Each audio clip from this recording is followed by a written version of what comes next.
Welcome to Queen Elizabeth National Park, Uganda's top tourist destination. 2,000 square kilometers of near-pristine nature that's home to 600 bird species and 95 mammals. But behind the safaris here, there are hard truths. My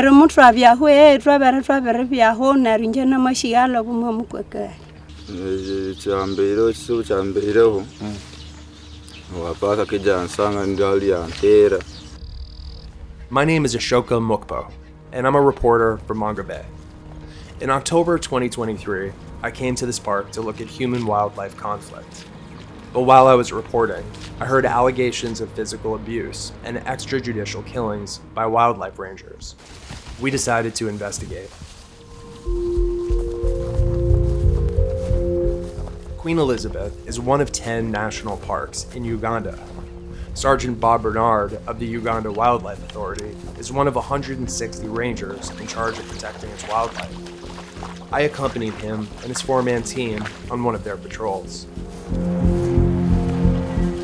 We are not always scared for poachers, because at times most of these poachers, you find them with spears, and at times they also move with the dogs.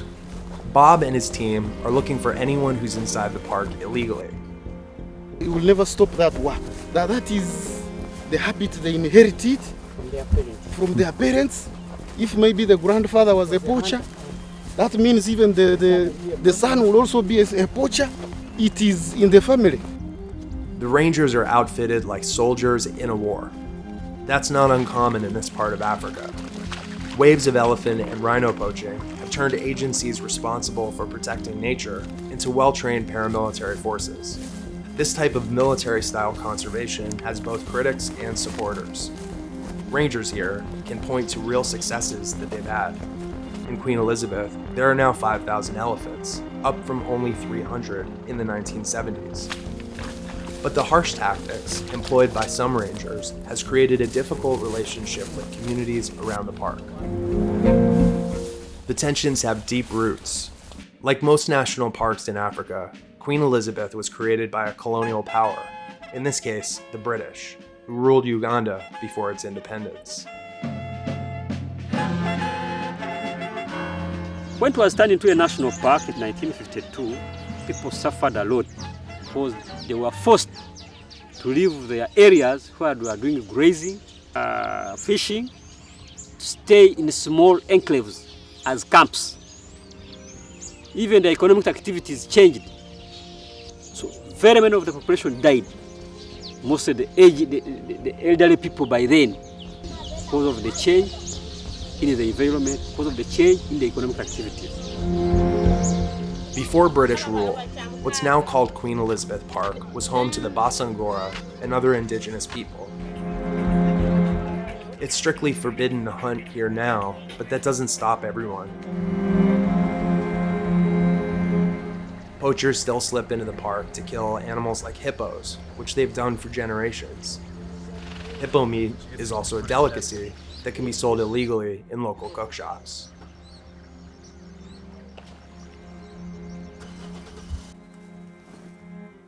More than 2,000 people a year are arrested for wildlife crime in Uganda, and since the 2019 reform, the penalties have been stiffened. In the hills overlooking this park, we talked to this man who just gotten home from serving 10 years in prison for possessing hippo meat.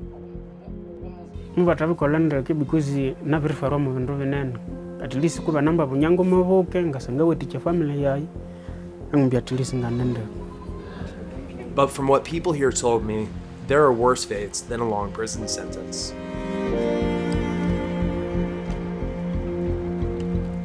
Marawe twabara tukaenda mpushi mtwaenda twama twikai twamiteso twabara go hai na bapaka bama turasa marawe twamakwira nene bamanyisa kokulu na atene sanu liabune abana bakambuwe kesenga tukunga bakora.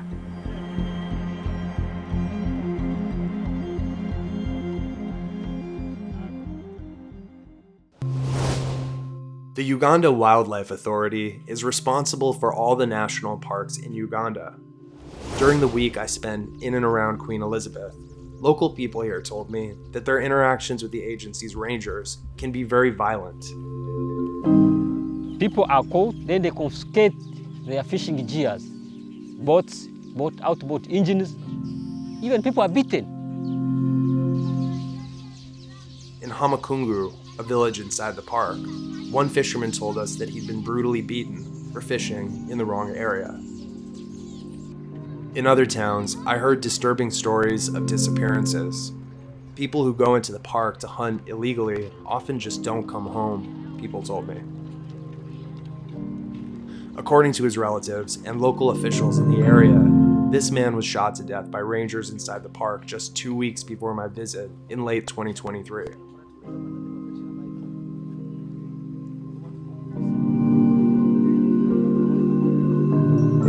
The debate over violence by wildlife rangers isn't new. In 2019, BuzzFeed News broke a story about murder, tortures, and sexual assault by rangers in the Congo Basin. The US Congress later held hearings on the issue. That same year, when 4 suspected poachers were gunned down in Queen Elizabeth, Ugandan President Yoweri Museveni tweeted, "Our people need sensitization, not to be killed." After having heard these allegations in the communities that I visited, I contacted the Uganda Wildlife Authority to give them a chance to respond. So far, I haven't received a response, and have been left with difficult questions. How common is it really for rangers to kill people? What happens to their bodies, and why aren't they found? Can the world tackle wildlife crime without violating human rights? And who should be held accountable when they are?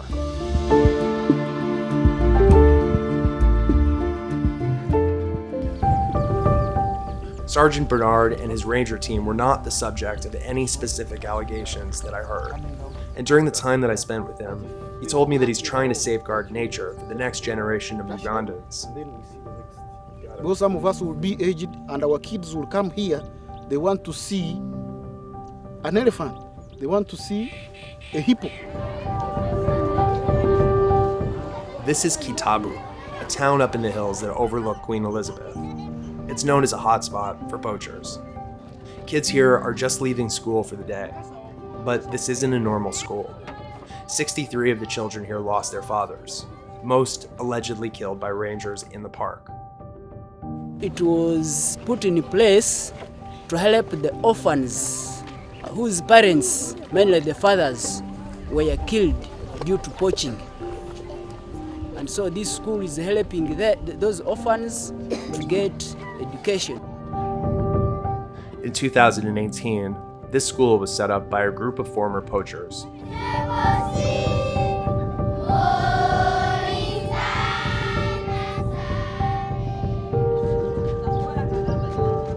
Back in Hamakungu, Wilson Asimwe is an elected official who's represented towns inside the park for about 3 years.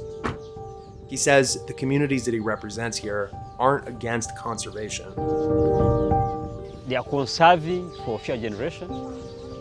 They are conserving those animals for our grandchildren, because we want them to remain there so that they can see their totem. Our clan, our tribe, the Basongora. For us, our totem, they are these animals: buffaloes, lions, cows of different color. They were a totem. So whenever you could see it, that one was your brother. You couldn't tamper with it. What people here want, he told me, is an end to the beatings and the killings, and for the park's administrators to stop treating them like enemies of the animals that they live next to.